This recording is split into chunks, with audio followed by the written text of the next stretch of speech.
Wassalatu wassalamu ala Rasulillah wa ala alihi wa ashabihi wa mawalah, la haula wala quwata illa billah. Rabbi syrah li sadri wa yassir li amri wa hlul 'uqdatam min lisani yafqahu qawli, amma ba'du.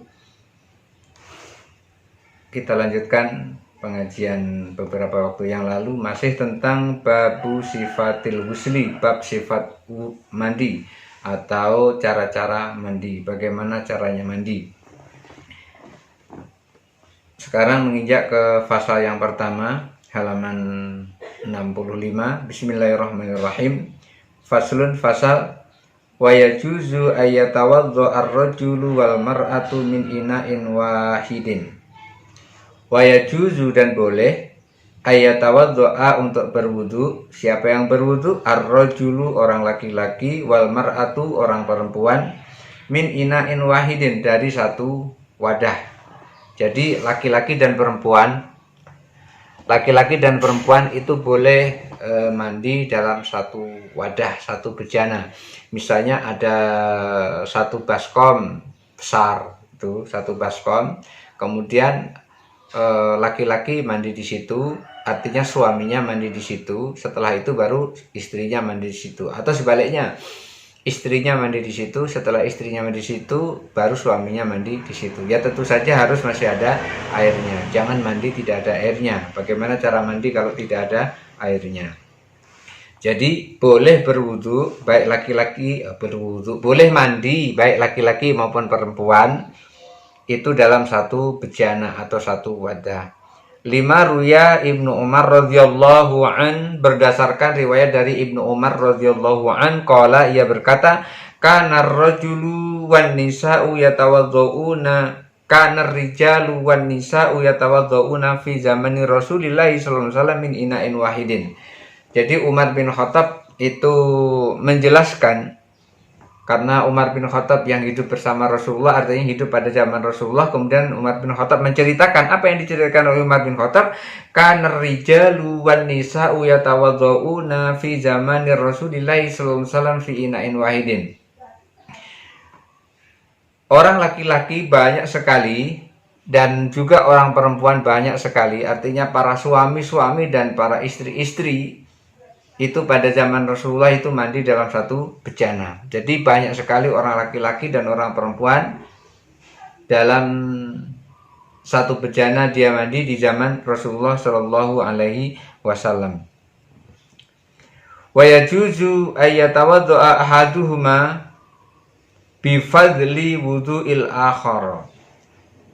Kemudian dalam satu bejana itu boleh laki-laki atau orang yang berwudu di satu bejana, kemudian airnya lebih, kemudian orang itu bisa menggunakan air lebihan itu untuk berwudu. Dan ini pun juga diterapkan di Jambi seberang maupun di Jawa sana, di Pulau Jawa, itu rata-rata di masjid itu ada tempat untuk wudu. Dan tempat untuk wudu itu banyak orang yang berwudu di situ, dan airnya tidak berganti karena dia wudu langsung di tempat itu. Hanya saja airnya memang besar, airnya memang banyak, 2 kolah lebih, sehingga ketika dia berwudu di situ itu sudah memenuhi syarat. Kalau air 2 kolah kemudian dipakai untuk berwudu, maka airnya itu tetap suci. Jadi kalau dulu di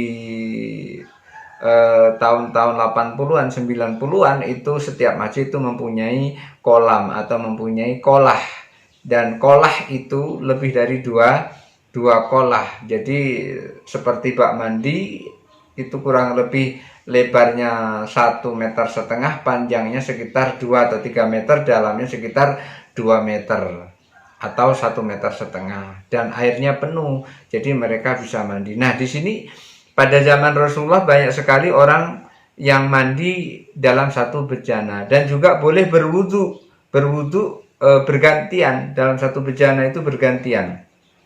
Pertama dilakukan oleh si A, kemudian setelah si A selesai baru si B. Jadi pada zaman itu boleh. Maka dikatakan wa yajuzu ayyatawaddu ahaduma. Imam Syirazi mengatakan boleh salah satu di antara 2 orang itu berwudu dengan menggunakan air sisa orang yang berwudu sebelumnya. 5 ruwat Maimunah radhiyallahu anha, berdasarkan riwayat dari Maimunah radhiyallahu anha, qalat, beliau berkata, ajnabtu faghtasaltu min jafnatin.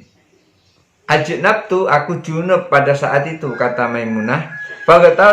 Faghtasaltu, lalu aku mandi di situ, min jafnatin, dari satu bejana atau dari satu tempat wadah air. Wa fadzaltu fiha fudlatan, lalu aku sisakan air itu di bejana itu. Jadi Maimunah pada saat itu mandi, ketika mandi dia mandinya dari air satu bejana atau satu wadah air. Kemudian beliau mandi pada satu wadah air itu menyisakan air dari bejana itu. Artinya dia mandi tapi tidak sampai habis air yang ada di bejana itu. Faja'an Nabi sallallahu alaihi wasallam yaghtasilu minhu. Faja'an Nabi, lalu Nabi sallallahu alaihi wasallam datang, faghtasilu minhu, lalu mandi dari air sisa yang disisakan oleh Maimunah itu tadi. Jadi Maimunah mandi wajib, kemudian air yang ada di bejana itu masih bersisa, masih ada lebihnya. Memang sengaja dilebihkan oleh Maimunah. Kemudian Rasulullah mandi di air tersebut, sisa mandinya Maimunah. Fakultu, lalu Maimunah berkata, fakultu, lalu aku berkata, aku ini adalah Maimunah, aku sampaikan maksudnya kepada Rasulullah, inni qad igtasaltu minhu. Ya Rasulullah, aku telah mandi dari air yang ada di bejana itu.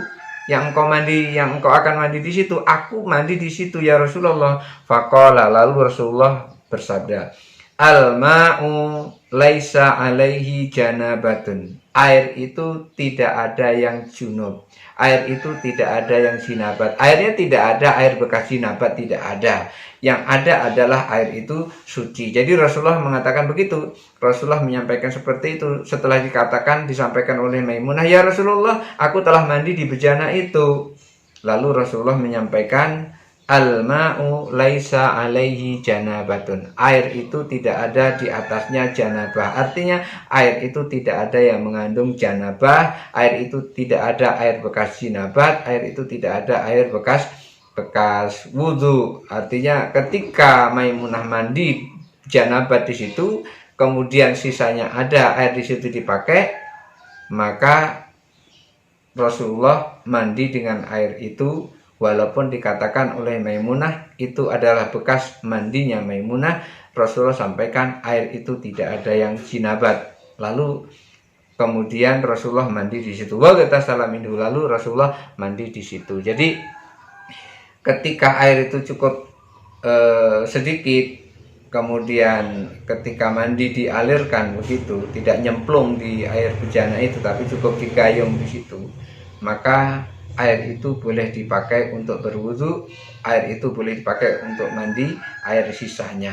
Karena apa? Karena dia tidak masuk ke dalam air itu. Cuman kalau air itu kurang dari 2 kolah, kemudian dia masuk ke situ, misalnya air hanya 1 baskom, kemudian dia mandi di situ, dicepek itu, kemudian airnya masih turun di situ lagi, maka yang seperti itu tidak boleh dipakai untuk mandi lagi, namanya air mustakmal. Tetapi ketika dia digayung, maka pada saat itu tidak ada namanya air bekas, yang ada adalah air suci. Maka Rasulullah sampaikan, al-ma'u laisa alaihi janabah. Air itu tidak bisa mengandung janabah walaupun bekas dipakai untuk mandi junub. Mudah-mudahan ada manfaatnya. Hadanallahu wa iyyakum ajma'in. Assalamualaikum warahmatullahi wabarakatuh. Wa